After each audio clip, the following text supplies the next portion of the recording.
हमारे देश में बाबा तरह तरह की चमत्कारी शक्तियों से लैस होते हैं। ऐसी ही चमत्कारी शक्ति है सिस्टम और सरकार को अपनी उंगलियों पर नचाना। बाबाओं की चमत्कारी शक्ति की मारक क्षमता चुनाव के दिनों में सबसे ज्यादा होती है। इसी चमत्कारी शक्ति का प्रयोग करके रेपिस्ट और हत्यारा गुरमीत राम रहीम एक बार फिर जेल से पेरोल पर बाहर आया है। गुरमीत राम रहीम साल 2017 से जेल की सजा काट रहा है। डेरा सच्चा सौदा का प्रमुख राम रहीम 2 शिष्याओं से बलात्कार और एक पत्रकार की हत्या का दोषी है, लेकिन इन दिनों वो पेरोल पर जेल से बाहर आकर सत्संग कर रहा है, जिसमें आम भक्तों के साथ साथ नेताओं की भी भीड़ लगातार उमड़ रही है। गुरमीत राम रहीम 40 दिनों की पेरोल पर उत्तर प्रदेश के बागपत आश्रम में है। राम रहीम के साथ हनीप्रीत और परिवार के दूसरे सदस्य भी है। राम रहीम ने यूपी के बरनावा आश्रम में दिवाली मनाई और दिवाली का म्यूजिक वीडियो भी लॉन्च किया। रेप और हत्या के दोषी राम रहीम के सत्संग में केवल हरियाणा सरकार के ही नहीं बल्कि विपक्षी दलों के नेता भी बढ़ चढ़कर हिस्सा ले रहे हैं। और रोहतक की सुनारिया जेल से राम रहीम को 15 अक्टूबर को 40 दिन की पेरोल पर छोड़ा गया था और अब वो ताबड़तोड़ सत्संग करके भक्तों और नेताओं पर अपनी कृपा बरसा रहा है। ये तो अपनी पूरी कहानी जान ली, लेकिन पेरोल पर जेल से बाहर आना हर कैदी का अधिकार है जो उसे मिलना ही चाहिए।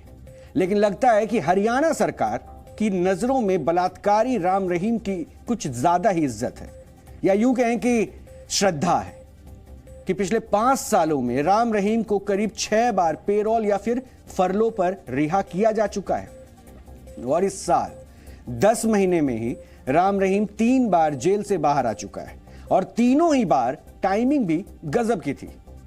अब इस टाइमिंग को समझिए। इस साल 7 फरवरी को बलात्कारी राम रहीम को 3 हफ्ते की फरलो मिली थी और Z+ सुरक्षा भी दी गई थी। उसके जेल से बाहर रहते हुए पंजाब में 20 फरवरी को विधानसभा चुनाव के लिए वोटिंग भी हुई थी। इसके बाद 17 जून को राम रहीम को 30 दिनों के पेरोल पर रिहा किया गया था, जिसके 2 दिन बाद हरियाणा में 46 नगर पालिकाओं के लिए चुनाव हुए थे और अब 14 अक्टूबर को राम रहीम को 40 दिनों के लिए पेरोल दी गई है, जब हरियाणा में अगले महीने पंचायत चुनाव होने हैं। साथ ही हिमाचल प्रदेश में 12 नवंबर को विधानसभा चुनाव होने वाले हैं। अब संयोग एक बार होता है, बार बार नहीं, लेकिन हरियाणा में जिस तरह से चुनाव से पहले राम रहीम की रिहाई हो जाती है, वो सोचा समझा प्रयोग ज्यादा लगता है। लेकिन हरियाणा सरकार राम रहीम के साथ किसी भी तरह के गठबंधन से साफ साफ इनकार कर रही है। आपको यह सुनना चाहिए। एक बाबा है राम रहीम, हाँ। रेप और हत्या में दोषी हैं। जब जब चुनाव आता है पेरोल पर बाहर चले आते हैं, दिवाली में एक वीडियो निकालते हैं, क्या कहेंगे आप? मुझे कुछ नहीं कहना इसमें, मेरा रोल नहीं है इसमें, मेरा कोई रोल नहीं है इसमें। मुझे इसमें कुछ नहीं कहना, मेरा रोल भी नहीं है। दोष करेगा, कोर्ट बैठा है, कोर्ट सजा करता है, वो जेल में चला जाता है। हमको कोई आदेश मिलता है कि हाँ इसको पेश करो, जेल में डालो, जेल में डाल देते हैं। उसके बाद जेल के अपने नियम हैं, जेल के नियमों के आधार पर किसी को बेल चाहिए तो जाके अप्लाई करो, एडमिशन देखता है, देनी है नहीं देनी है, इसका कोई मतलब नहीं है, कोई इसका अर्थ नहीं। ये लीगल मैटर है। किसी भी कैदी का आफ्टर एक पीरियड जेल मैनुअल के हिसाब से राइट बनता है। अगर वो लीगली उसको अटेन करता है तो मुझे नहीं लगता इसमें कहीं कोई प्रतिबंध है। और अगर किसी को इतनी आपत्ति है तो लीगल रास्ते हैं, वो अपील करे उसके अगेंस्ट जाकर और उसके खिलाफ कार्रवाई की मांग करे। आपने सुनी लिया होगा, मुख्यमंत्री हो या कोई मंत्री हो, हर किसी ने कहा जेल के अपने नियम होते, इसलिए जेल के वो नियम लेकर भी मैं आज आपके सामने हूं और इसको भी मैं समझाऊंगा। और उसके बाद फिर इस सवाल को और मजबूती से उठाएंगे कि आखिर इतनी ज्यादा अनुकंपा कैसे है। हरियाणा सरकार के मुख्यमंत्री से लेकर मंत्री तक सब एक सुर में राम रहीम की पेरोल में अपनी सरकार की भूमिका होने से साफ साफ इनकार कर रहे हैं। लेकिन हरियाणा सरकार की कथनी और करनी में कितना फर्क है, इसका आज हम तसल्ली बख्श तरीके से डीएनए टेस्ट करेंगे। क्या आपने किसी ऐसे जघन्य अपराधी के बारे में पढ़ा या सुना है जो पेरोल पर रिहा होकर जेल से बाहर आता है और म्यूजिक वीडियो यानी कि म्यूजिक एल्बम लॉन्च करता है?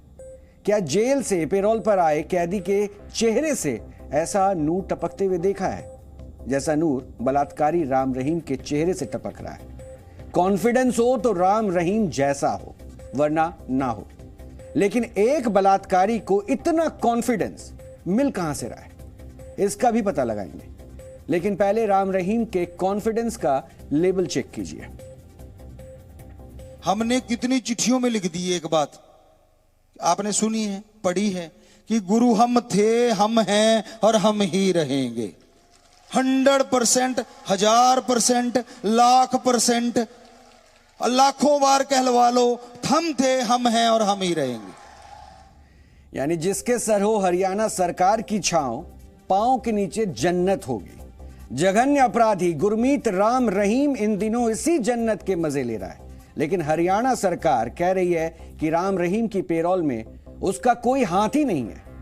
लेकिन बिना हरियाणा सरकार और प्रशासन की मर्जी के बलात्कारी राम रहीम को पेरोल मिलना मुश्किल ही नहीं, नामुमकिन है। और ये हम नहीं कह रहे, बल्कि कानून में लिखा है। मेरे पास इस वक्त हरियाणा सदाचार कैदी अस्थायी अधिनियम 1988 की कॉपी है। ये वो कॉपी है जिसमें पेरोल देने के आधार और शर्तें भी बताई गई है। इसको भी आपको हम बताते हैं। इसमें पहला आधार है परिवार के किसी सदस्य की मृत्यु या बहुत गंभीर बीमार होना, या फिर खुद कैदी का बहुत गंभीर बीमार होना। क्या राम रहीम को इस आधार पर पेरोल दी गई है? यह सवाल आप उठाते रहिए, जानते रहिए, जुड़ते रहिए। दूसरा आधार क्या है, यह भी समझिए। कैदी के घर में विवाह का अवसर होने या बच्चों के स्कूल कॉलेज में दाखिले के लिए जरूरी होना। अगर कैदी की पत्नी प्रेग्नेंट हो तो भी पेरोल मिल सकती है। क्या राम रहीम की पेरोल का आधार यह था? अगर ये दोनों ही आधार नहीं थे तो क्या हरियाणा सरकार यह बताने की कृपा करेगी कि आखिर किस आधार पर राम रहीम को पेरोल दी गई? क्योंकि कैदी को पेरोल मिलना कैदी की मर्जी पर नहीं, बल्कि जेल प्रशासन की मर्जी पर निर्भर करता है। और जेल प्रशासन जेल मंत्री के अधिकार क्षेत्र में आता है। पेरोल के लिए खुद कैदी या कैदी के परिवार को जेल प्रशासन को अर्जी देनी होती है। इसके बाद जेल प्रशासन का इंचार्ज पेरोल के आधार की सच्चाई पता करता है, और अगर सब ठीक होता है तो जेल प्रशासन जिला अधिकारी को कैदी की पेरोल अर्जी भेज देता है। इसके बाद जिला अधिकारी पेरोल की अर्जी को अपनी कॉम्पिटेंट अथॉरिटी को भेजता है, और ज्यादातर मामलों में, खासकर जघन्य अपराधियों के केस में, यह कॉम्पिटेंट अथॉरिटी राज्य के जेल मंत्री होते हैं। और कॉम्पिटेंट अथॉरिटी की इजाजत मिलने पर जेल प्रशासन कैदी को पेरोल देता है और पेरोल रिजेक्ट भी कर देता है। अब यह मानना थोड़ा मुश्किल है कि बलात्कारी राम रहीम को साल में तीसरी बार जेल से छुट्टी बिना जेल मंत्री की सलाह के दे दी गई होगी। वैसे ऐसा हुआ होगा, हमारे पास इसके कोई सबूत नहीं है, इसलिए हम यह मान लेते हैं कि राम रहीम की रिहाई से हरियाणा के जेल मंत्री का कोई लेना देना नहीं है। लेकिन राम रहीम की रिहाई में हरियाणा सरकार का चुनावी फायदा होने के सबूत तो सोशल मीडिया पर खूब वायरल हो रहे हैं। क्या उसे आप नकार सकते हैं? जेल से बाहर आते ही राम रहीम लगातार ऑनलाइन सत्संग चला रहा है, और इससे ना तो हरियाणा सरकार को कोई आपत्ति है और ना ही हरियाणा के प्रशासन को, बल्कि बलात्कारी बाबा के सत्संग में पंचायत चुनाव के उम्मीदवार और नेता बढ़ चढ़कर हिस्सा ले रहे हैं, और एक बलात्कारी बाबा के आगे सर झुकाकर आशीर्वाद मांग रहे हैं। सियासत चीज ही ऐसी होती है कि उसके आगे नेता सब कुछ भूल जाते हैं, जैसे कि हरियाणा के नेता राम रहीम के गुनाह भूल चुके हैं। वरना ये वही राम रहीम है जिसको सजा सुनाए जाने के बाद डेरा समर्थकों ने पंचकुला और सिरसा में हिंसा फैला दी थी, जिसमें 41 लोगों की मौत हो गई थी। हरियाणा पुलिस के 2 एसएसपी समेत 60 से ज्यादा पुलिसकर्मी जख्मी हो गए थे और करोड़ों रुपए की सार्वजनिक संपत्ति बर्बाद कर दी गई थी। वो तस्वीर भी आपके सामने है उस उत्पात की, जिस वक्त राम रहीम को गिरफ्तार करने के लिए पुलिस पहुंची थी, और हिंसा में किस तरह से वहां पे उपद्रव हुआ, ये तस्वीर उसी बात की गवाही देने के लिए। ये सब बीजेपी के ही शासनकाल में हुआ था, ये भी हम आपको बता दें। और मनोहर लाल ही तब भी हरियाणा के मुख्यमंत्री थे। लेकिन इतने गंभीर अपराधों में दोषी राम रहीम के चरणों में जिस तरह से हरियाणा बीजेपी के नेता सर झुकाए खड़े नजर आ रहे हैं, उसे देखकर तो शक होना लाजमी है, फिर चाहे सरकार और नेता कोई भी सफाई क्यों न दे। अब सवाल यह भी है कि हरियाणा सरकार कह रही है कि बलात्कारी राम रहीम की पेरोल में उसकी भूमिका नहीं है। लेकिन सवाल सिर्फ पेरोल का नहीं है, आखिर पेरोल मिलने के नियम और शर्तें भी तो होती हैं।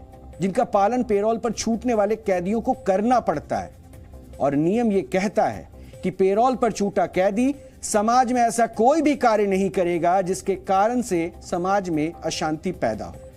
और कैदी जेल से बाहर आकर किसी भी प्रकार का कोई भी नाच गाना नहीं करेगा। कैदी सिर्फ वही कार्य करेगा जिसके लिए उसे पेरोल पर छोड़ा गया है। कैदी देर रात तक बाहर नहीं घूमेगा और ना ही घर से बाहर रहेगा। यह नियम है और हरियाणा सरकार और हरियाणा के सिस्टम को अब यह जवाब देना चाहिए कि बलात्कारी बाबा राम रहीम को आखिर किस नियम के तहत वो अधिकार दिए गए जो पेरोल पर बाहर आए किसी अन्य कैदी को नहीं मिलते। हरियाणा सरकार से हमारा सवाल यह है कि पेरोल पर बाहर आए राम रहीम को सत्संग करने की छूट किसने दी? क्या हरियाणा सरकार यह बताएगी कि बलात्कारी राम रहीम को पेरोल पर दिवाली उत्सव मनाने की परमिशन किसने दी? क्या हरियाणा सरकार यह बताएगी कि राम रहीम को पेरोल पर म्यूजिक एल्बम बनाने और लॉन्च करने की सुविधा किस कानून के तहत मिली? और क्या हरियाणा सरकार बता सकती है कि पेरोल के किस नियम के तहत राम रहीम हनीप्रीत का नाम बदलने का ऐलान कर रहा है?